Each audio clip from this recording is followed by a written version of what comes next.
between pre-modern Marxism and cultural neo-dialectic theory. But your poster boy, Debord, is more inclined to use surrealism to challenge sexism. In Burroughs, a predominant concept is the concept of capitalist truth. For example, Okay, I'm sorry, I had to watch that twice through just to make sure that what it sounded like you were saying you were actually saying. I can't believe it really came to this, but on the other hand, could it really have come out any different? I mean, as people deserve to see and judge for themselves what's really going on here. I mean, for my part, I'm glad we came to this point. It was inevitable. It was inevitable, and now we can see what really lies beneath this veneer of calm philosophical banter. The clutching hands of an unconsciously desublimated appropriationist. Burroughs was the mistake.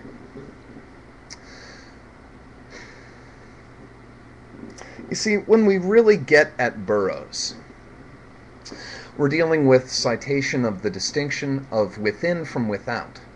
Essentially a contextualization of the self served by art as paradox. Therefore, the premise of pretextual feminism implies that narrativity has significance, but only if textual pre-capitalist theory is valid.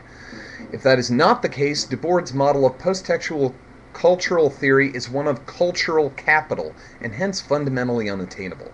This characteristic theme, found also in Dietrich's analysis of pretextual feminism, is a self-fulfilling whole, but a whole that we must regard as wholly abhorrent. Baudrillard would put to us, and were he here, would put it particularly to you, that society is part of the absurdity of truth.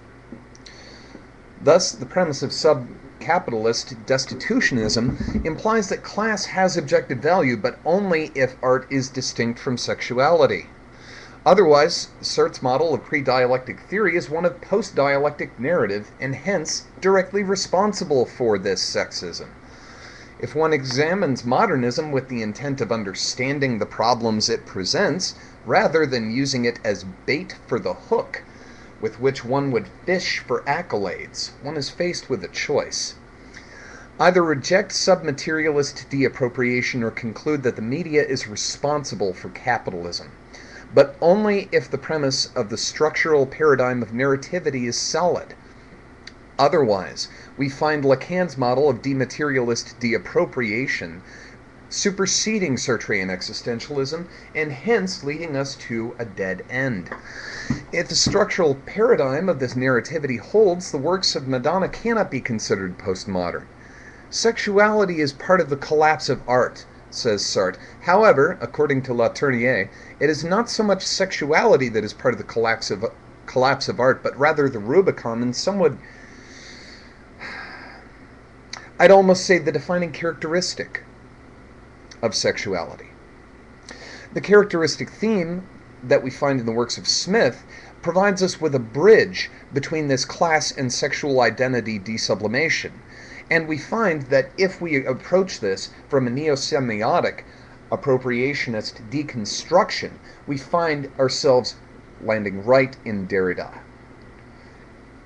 And I'm surprised I had to fill in that gap for you.